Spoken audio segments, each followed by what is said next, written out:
Good morning everyone. Class 5 हम लोग video के फर्स्ट पार्ट में पढ़ रहे थे क्या बनेगी मुनिया। और हमने देखा कि किस तरह मुनिया उलझन में है कि वह बड़ी होकर क्या बने, क्या करे कि उसका नाम हो।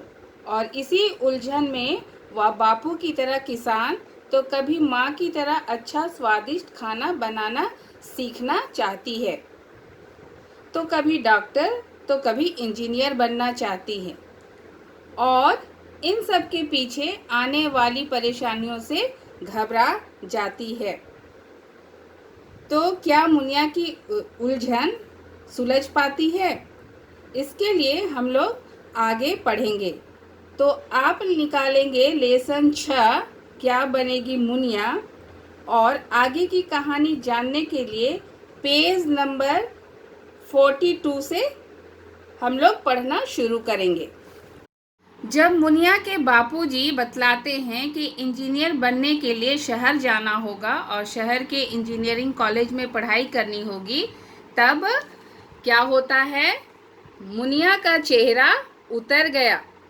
वह फिर सोच में पड़ गई, आखिर मैं क्या बनूं?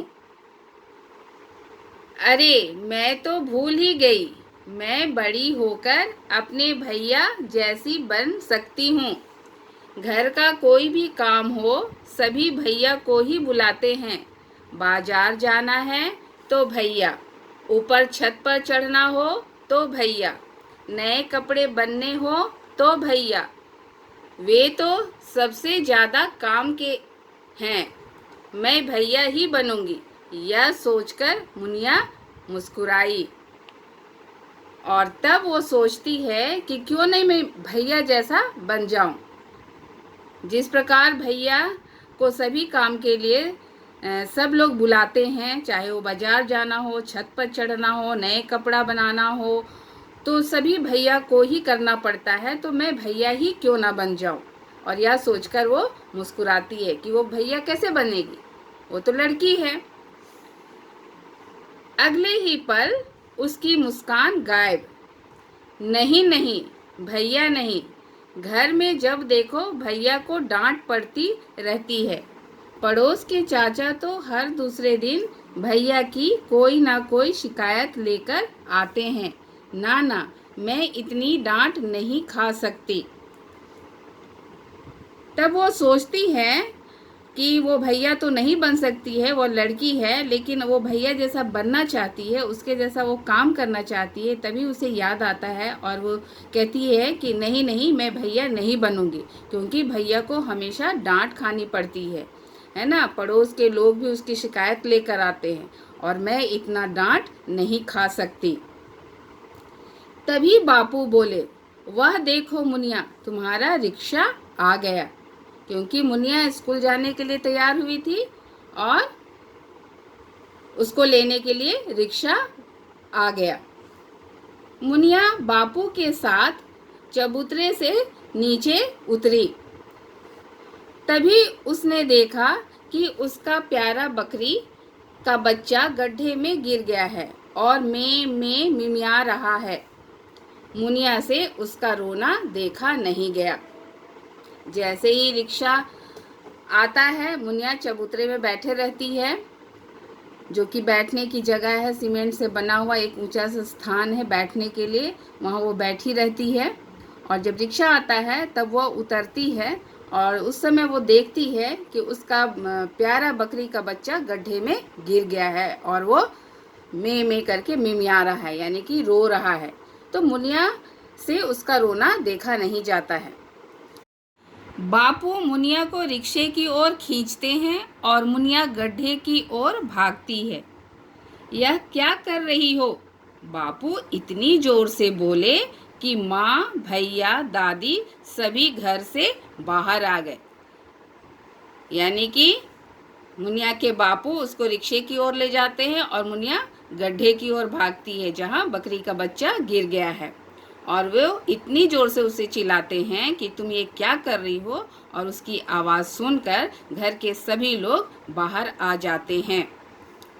लेकिन यह क्या, मुनिया ने अपना बस्ता अलग पटका और गड्ढे में कूद पड़ी। अगले ही पल वह बकरी के बच्चे को गोद में लिए बाहर भी आ गई। उसके कपड़े जूते सभी कीचड़ से लथपथ हो गए थे। रिक्शे वाला और दूसरे बच्चे यह नज़ारा देख रहे थे। बकरी का बच्चा मुनिया को प्यार से चाटने लगा था। पिताजी चिल्लाते रहे, लेकिन मुनिया क्या की, अपना बस्ता, अपना स्कूल का बैग को पटक दी और गड्ढे में कूद पड़ी बकरी के बच्चे को बचाने के लिए। और वो बकरी के बच्चे को गड्ढे से बाहर ले आती है और ले आने के चक्कर में उसके कपड़े जूते पूरे कीचड़ से सन जाते हैं, यानी उसका स्कूल ड्रेस पूरा खराब हो जाता है। रिक्शा वाला और दूसरे बच्चे यह नज़ारा यानी दृश्य को देख रहे थे। बकरी का बच्चा प्यार से मुनिया को चाट रहा था, यानी कि तुमने मुझे बचाया, वो भी उसको धन्यवाद दे रहा था, है ना। बापू गुस्साए, यह क्या किया बिटिया, आज तुम्हारा स्कूल जाने का पहला दिन है, ऐसे गंदे कपड़े पहनकर तो नहीं जा पाओगे। बापूजी बहुत गुस्सा जाते हैं क्योंकि उसका ड्रेस पूरा गंदा हो गया था और वो बोलते हैं कि आज तुम्हारा पहला दिन था स्कूल जाने का और तुमने सारे कपड़े गंदे कर दिए, अब तुम स्कूल कैसे जाओगी। लेकिन बापू, यह बकरी का बच्चा रो रहा था ना, मुनिया ने भोलेपन से जवाब दिया। और इस तरह से मुनिया जवाब देती है कि क्या करे, बकरी का बच्चा रो रहा था, है ना। रिक्शे में बैठे सभी बच्चे ताली बजाने लगे। बापू के चेहरे पर मुस्कान आ गई। इतने में दीदी की आवाज़ आई, शाबाश मुनिया, यह तुमने बहुत अच्छा काम किया, आगे भी ऐसे ही काम करना, कोई बात नहीं, स्कूल कल चली जाना। और मुनिया के इस काम को देखकर सभी लोग ताली बजाने लगे और बापू के चेहरे पर भी मुस्कान आ गई और दीदी भी उसे शाबाशी देती है कि तुमने बहुत अच्छा काम किया, आगे भी तुम ऐसे ही काम करना, स्कूल कोई बात नहीं, आज नहीं जा पाओगी, लेकिन दूसरे दिन चली जाना। दादी पास आई और कीचड़ से सनी मुनिया को अपने से चिपटा लिया। दादी भी पास आई और मुनिया कीचड़ से सनी भी थी। उसकी चिंता किए बगैर दादी उसको अपने बाहों में चिपट लेती है। मुनिया को समझ नहीं आ रहा था कि उसने ऐसा क्या कर दिया कि सब खुश हैं। वह बकरी के बच्चे को सहला रही थी और सोच रही थी, तो क्या ऐसा करने से दुनिया में नाम हो जाता है। जब सभी शाबाशी दे रहे थे, सभी खुश हो रहे थे, मुनिया को समझ में नहीं आ रहा था कि उसने ऐसा क्या किया। वो तो सिर्फ एक बकरी के बच्चे को बचाया है ना। और बकरी के बच्चे को वो सहलाती है और सोचने लगती है कि क्या मैंने ऐसा जो काम किया है, क्या ऐसा काम करने से दुनिया में नाम हो जाता है। अभी भी उसके छोटे से मन में उलझन है। तो इस तरह से हम देखते हैं कि मुनिया कैसी है, उसका स्वभाव कैसा है। उसके मन में दया की भावना है, वो मददगार है, वो परोपकारी है।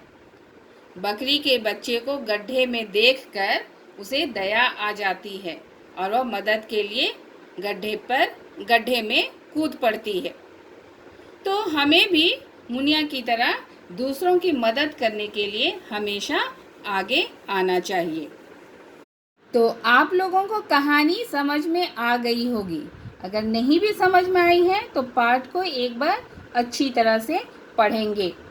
और आपका होमवर्क है पेज नंबर 44 में दिए गए शब्दार्थ को कॉपी में लिखना और याद करना। उसके बाद अभ्यास के प्रश्न हैं, इनको भी आपको कॉपी में हल करना है और ये आप अपने से करेंगे। लिखित प्रश्नों को अपने से करेंगे और सही आंसर चुनकर उसमें टिक चिन्ह लगाएंगे। पेज नंबर 45 में जो प्रश्न दिए हुए हैं उन प्रश्नों का उत्तर मैंने यहाँ पर लिख दिया है ना। तो आप इसको देखकर अपनी कॉपी में लिखेंगे और इससे भी अच्छा आप आंसर बना सकते हैं।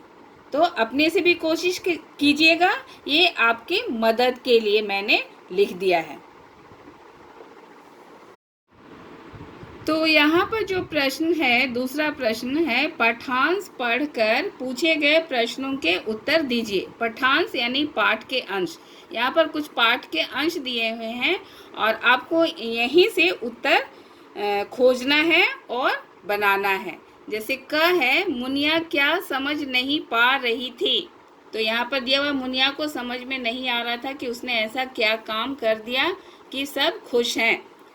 तो यहाँ पर मैंने आंसर लिख दिया है, मुनिया ने बकरी के बच्चे को गड्ढे से बाहर निकाला तो सभी उसे शाबाशी दे रहे थे, इसलिए मुनिया समझ नहीं पा रही थी कि उसने ऐसा क्या कर दिया कि सब खुश हैं। मुनिया किसे सहला रही थी? मुनिया बकरी के बच्चे को सहला रही थी। यहाँ पर है आंसर। मुनिया क्या सोच रही थी, है ना, यहाँ पर दिया हुआ क्या सोच रही थी। तो मुनिया सोच रही थी कि ऐसा भलाई का काम करने से दुनिया में नाम हो जाता है। तीसरा है, उत्तर लिखिए। मुनिया की नानी और दादी उसकी माँ की तारीफ क्यों करती थी? तो मुनिया की नानी और दादी उसकी माँ की तारीफ इसलिए करती थी क्योंकि उसकी माँ दुनिया में सबसे अच्छा खाना बनाती थी। यानी सवाल के अंश को भी आंसर में जोड़ना है। ख, मुनिया डॉक्टर क्यों नहीं बनना चाहती थी? मुनिया डॉक्टर इसलिए नहीं बनना चाहती थी क्योंकि उसे खून देखकर डर लगता है और उसे याद आता है कि डॉक्टरों को चीर फाड़ करनी पड़ती है। ग, बापू ने मुनिया को इंजीनियर के बारे में क्या बताया? बापू ने मुनिया को इंजीनियर के बारे में यह बताया कि इंजीनियर सड़कें, बड़ी बड़ी इमारतें बनाते हैं। देश का विकास इंजीनियर के बिना संभव नहीं है और इंजीनियर बनने के लिए इंजीनियरिंग कॉलेज में पढ़ाई करनी होती है। घ, मुनिया ने बकरी के बच्चे को कैसे बचाया? मुनिया अपनी परवाह ना करते हुए गड्ढे में कूद पड़ी और बकरी के बच्चे को गोद में लेकर बाहर आ गई। तो सभी को आप कॉपी में बनाएंगे।